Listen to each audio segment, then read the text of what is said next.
Big ব্যাশে নাম লিখিয়ে কেউ শুধু খেলতে যায় আর কেউ যায় ইতিহাস গড়তে। প্রথমবার অস্ট্রেলিয়ার মাটিতে পা রেখেই রিশাদ হোসেন প্রমাণ করে দিলেন তিনি দ্বিতীয় দলের মানুষ। যেখানে আইপিএল স্বপ্ন দেখায়, সেখানে বিগ ব্যাশ থেকেই কয়েক কোটি টাকা পকেটে পুরলেন এই টাইগার লেগ স্পিনার। চ্যাম্পিয়ন না হলেও টুর্নামেন্টের আলো নিজের করে নিয়েছেন তিনি। কত টাকা আয় করলেন রিশাদ, কেমন ছিল তার পারফরমেন্স, আর কেন এই বিগ ব্যাশ বদলে দিতে পারে তার পুরো ক্যারিয়ার, চলুন জেনে নেই বিস্তারিত।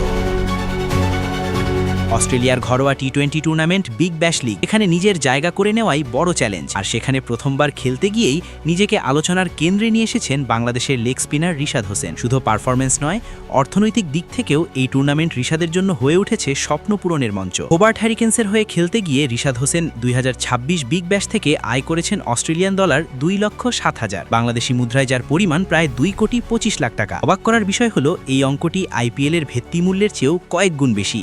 অথচ বিগ ব্যাশে ক্রিকেটারদের পারিশ্রমিক নিয়ে খুব একটা আলোচনা হয় না। রিশাদ ছিলেন বিগ ব্যাশের প্লাটিনাম ক্যাটাগরির ঠিক পরের ধাপ, অর্থাৎ গোল্ড ক্যাটাগরিতে। শর্ত ছিল পুরো টুর্নামেন্ট হোবার্ট হ্যারিকেন্সের হয়ে খেলতে পারলে তিনি এই সম্পূর্ণ অর্থ পাবেন। আর রিশাদ সেই শর্ত শুধু পূরণই করেননি, বরং প্লে অফ পর্যন্ত দলের নিয়মিত একাদশের সদস্য ছিলেন। টুর্নামেন্টে মোট 12টি ম্যাচ খেলেছেন রিশাদ হোসেন।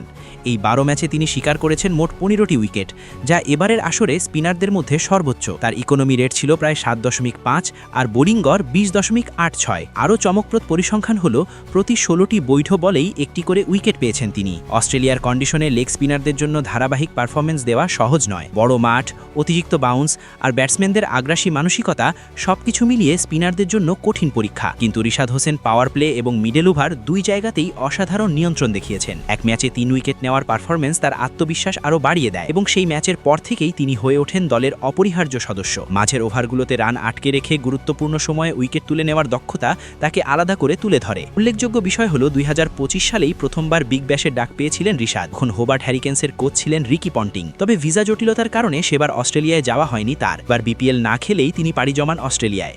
আর সেই সিদ্ধান্ত যে কতটা সঠিক ছিল তা ফলাফলই বলে দেয়। বাংলাদেশ প্রিমিয়ার লিগের চ্যাম্পিয়ন দলের প্রায় সমান অর্থ আয় করার পাশাপাশি পারফরমেন্সের দিক থেকেও নিজের নাম তুলে ধরেছেন রিশাদ। প্রথম বিগ ব্যাশেই সেরা 10 বোলারের তালিকায় জায়গা করে নেওয়া নিঃসন্দেহে তার ক্যারিয়ারের বড় অর্জন। এই পারফরমেন্স শুধু হোবার্ট হ্যারিকেন্সের জন্য নয়, ভবিষ্যতে আন্তর্জাতিক ক্রিকেট ও অন্যান্য ফ্র্যাঞ্চাইজি লিগে বাংলাদেশের এই তরুণ লেগ স্পিনারের চাহিদা আরও বাড়িয়ে দেবে, এতে কোনো সন্দেহ নেই। বিগ ব্যাশ রিশাদ হোসেনের জন্য শুধু একটি টুর্নামেন্ট নয়, বরং ক্যারিয়ারের মোড় ঘোরানো এক অধ্যায়।